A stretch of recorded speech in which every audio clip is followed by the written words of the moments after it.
Hello, everyone. Welcome back to Justified Jewel Podcast. That's right, we're back again. And what is the purpose of Justified Jewel Podcast?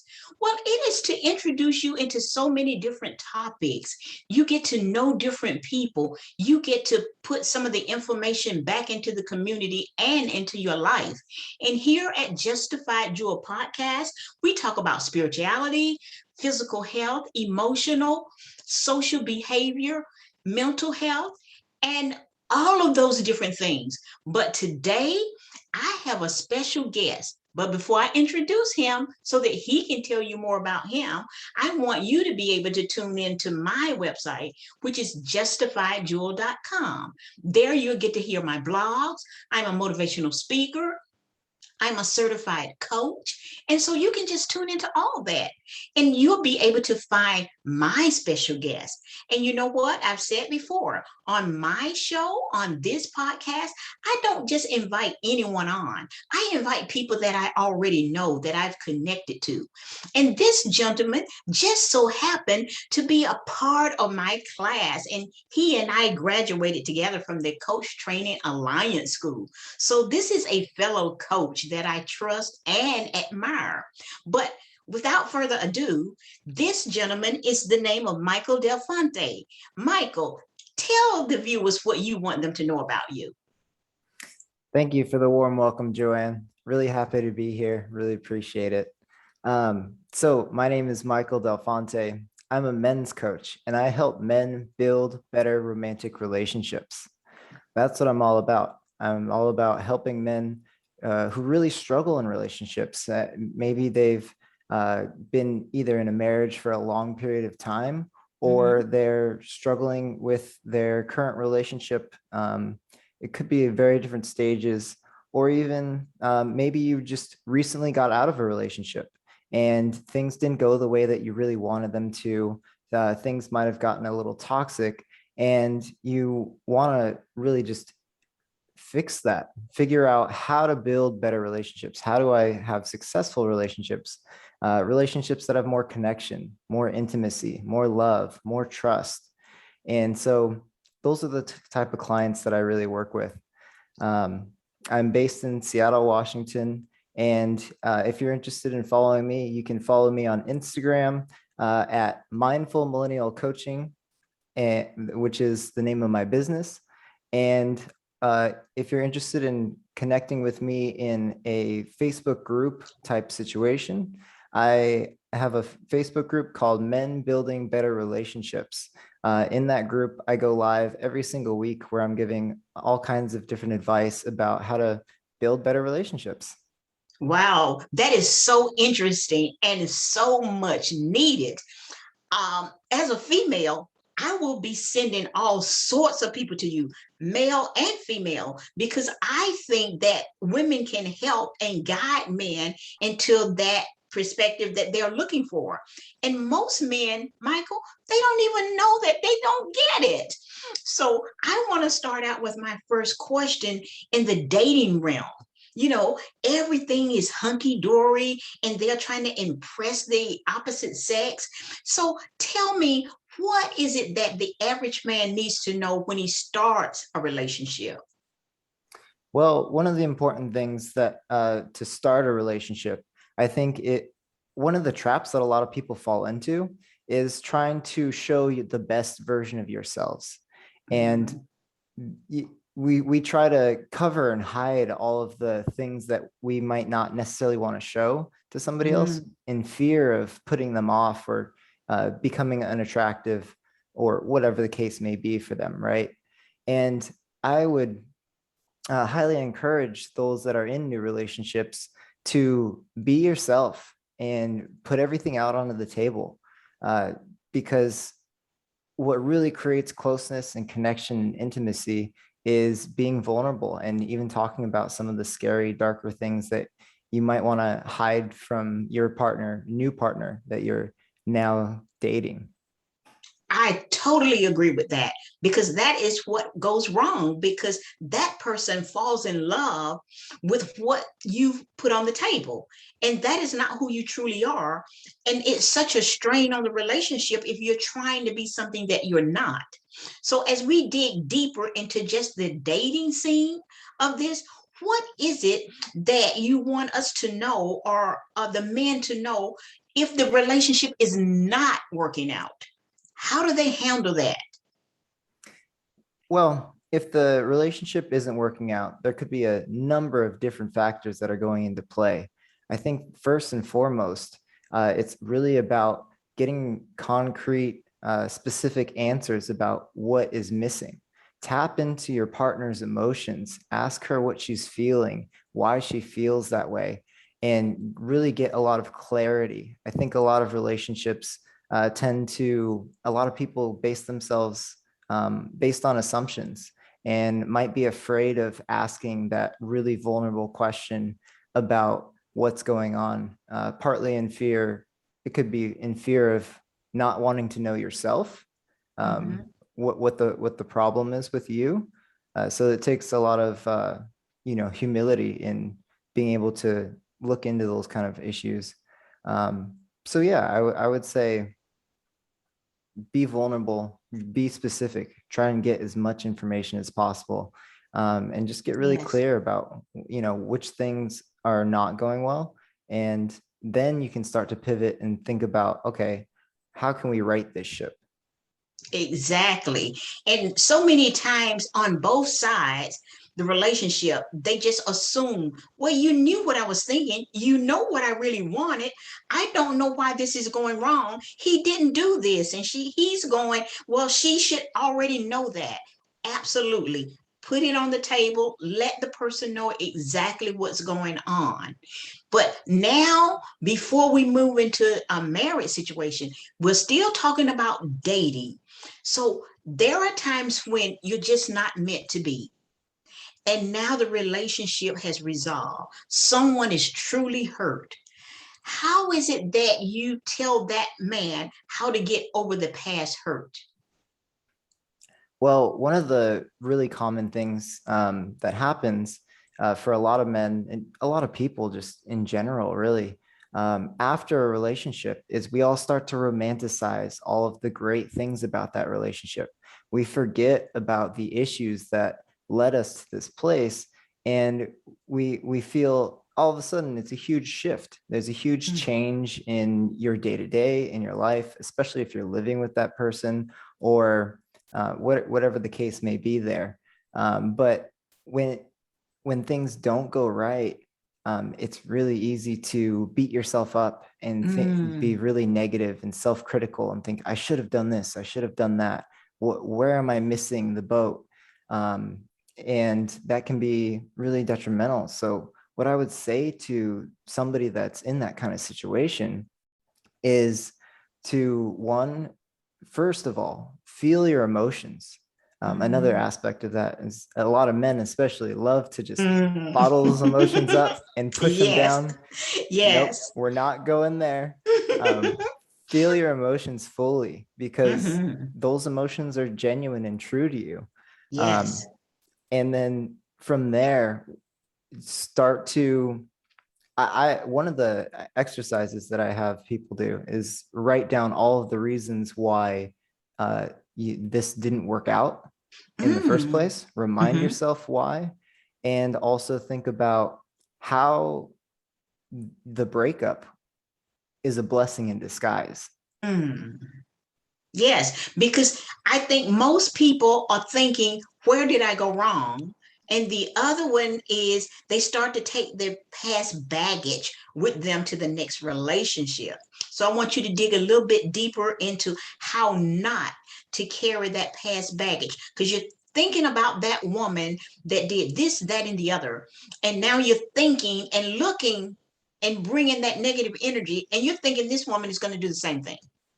So how in the Right. world are you going to handle that? Yeah. And I love this question because I see it time and time again. I've Hmm. experienced it time and time again myself, where I've fallen into the trap in the past of having the same cycle of the same sort of relationships over and over again.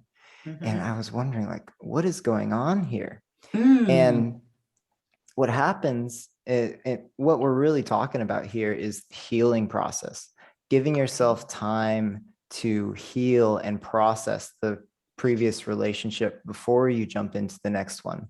It's a Okay. lot easier to really just jump into the next relationship. You find somebody new, it's all fun and Mm. um, exciting, Mhm. but you haven't taken the necessary steps yet in order to process and move forward and heal from the previous relationship.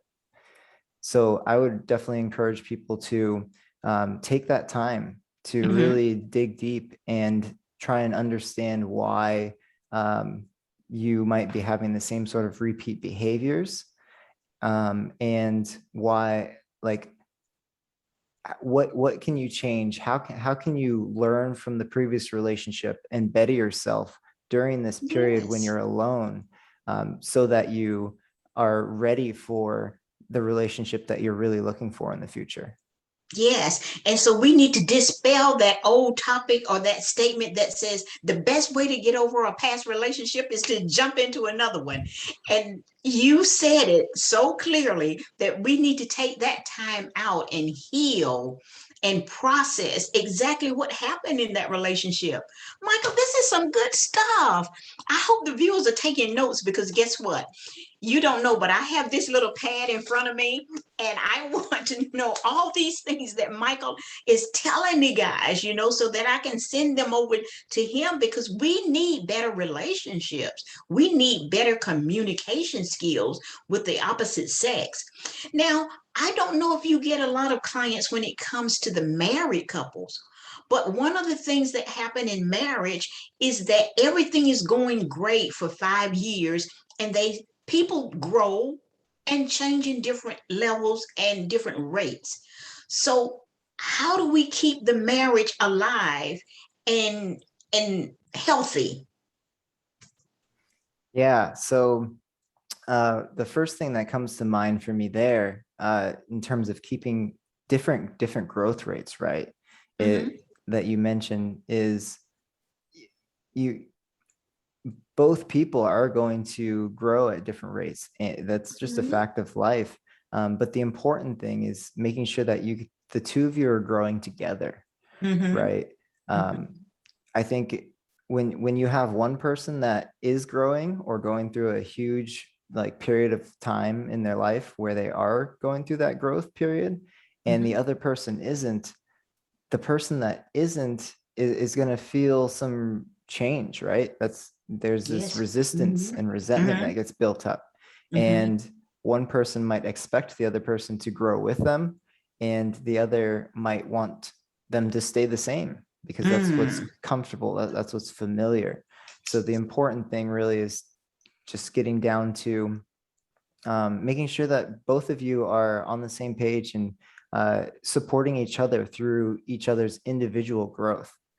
And so I think the word support really comes down to acknowledging, hey, I see you, I hear you, I understand why you want to go through this.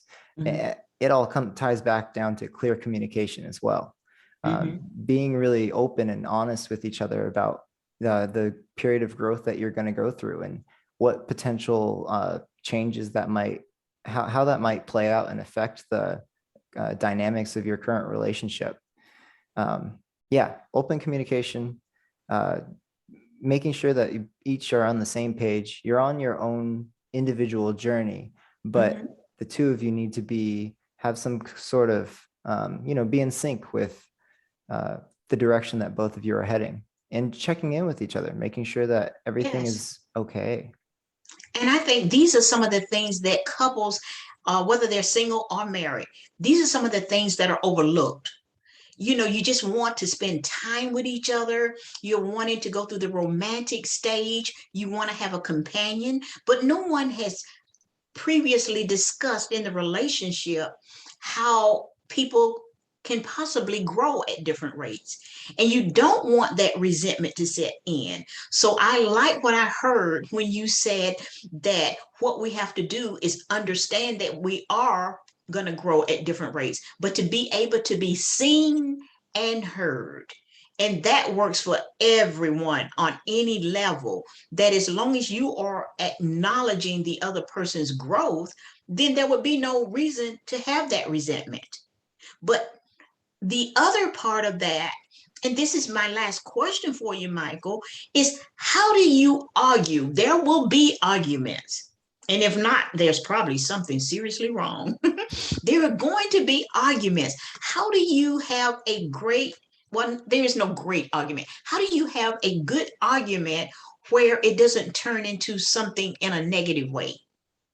Yeah, I love this question because this is such a common issue for so many relationships. And the first thing that I would say, the first step is to embrace conflict. Mm, We're conditioned to think, oh, conflict is bad. This creates, negativity and disrupts the flow of the relationship. And so we try to avoid it like the plague. We avoid it. Very yes, relevant. yes. Um, yeah. And so I think the first thing is changing the way that you view conflict in itself. Instead of thinking about conflict as this terrible thing that should be avoided at all costs, think of conflict as a way to bring the two of you closer together. This is how the two of you can get an understanding, a better understanding, deeper understanding about the two of you. Um, One of the things that I love to say to my clients is uh, don't think about arguments or conflict as winners and losers. Instead, think Mm, about the success of the argument based on if it brought you to closer together or further apart. So some of the things that I think are really big and key to highlight is listening, especially for men. Men are really great at solving problems. We always want to just get right in there and say, oh, mm-hmm, well, why don't you do this? Why don't you do mm-hmm, that?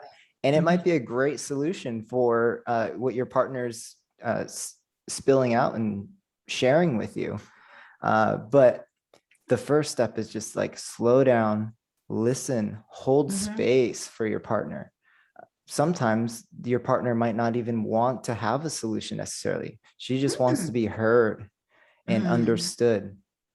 And then, when you're in a situation where you are the target of the problem, instead of thinking about instead of beating yourself up over it or trying to get defensive right away, just try and hear her and really understand where she's coming from. What parts of this conflict am I responsible for? And how can I show up in a better way next time? What lessons can I really learn from this? I think when you take that perspective, conflict becomes a little less scary and a little bit easier to handle. wow. Michael, we've touched on so many different areas when it comes to relationships, romantic relationships. And I'm going to put you on the spot because I want you to come back and I want us to dissect just one area because we've touched so much.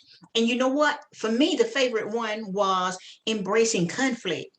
So I would like, and I'm putting you on the spot because I want people to say, she invited him back. Where is he? So when you look at this and view this, I want you to say, please have Michael back because I want to hear about the embracing conflict. Now, Michael, this is what I just thought of. What if we have, because clients it's a private session. I want to have a mock version of a couple and you taking care of them with having the conflict. Okay. How does that sound, Michael? I'm That not going to sounds pin you down to a date, but will you come back? I would love to come back, Joanne. This has been so much fun, and I would love to have you guys be able to witness and just hear my dynamics in action. That sounds super fun to me. Yes, yes. So in order for us to do that, Michael is going to come back, but you viewers need to show up so that I can let you know when Michael is coming back. So I'm going to end this by Michael first again giving us his credentials and then letting us know the name of his website and how we can get in contact with him. If you can't wait to hear Michael come back and you say, I want to sign up because I have a situation right now and I want Michael to be my coach. Michael, tell them where they can find you. You can find me on Instagram at Mindful Millennial Coaching. I actually don't have a website currently for my coaching set up. So Instagram is the best place to reach me. I post all my content there. And likewise, if you or you have a significant other, if you're in a relationship as a female, you are more than welcome to join the Facebook group, Men Building Better Relationships, and learn about the kind of stuff that that I'm teaching, and all the men in that group are trying to learn and better themselves from. And ladies, that's what I'm thinking. If he's teaching them, we need to know what Michael is teaching them. Is that not right? And so this is going to end this segment. And I'm Joanne Cox, the host of Justified Jewel podcast. And you can find me at justifiedjewel.com. And from there, everything else connects. But I am on all the media sites. So stay tuned and look for us. And don't forget to leave your comments. I'll talk to you next time. Bye bye. Thank you so much for having me. Thank you for being here.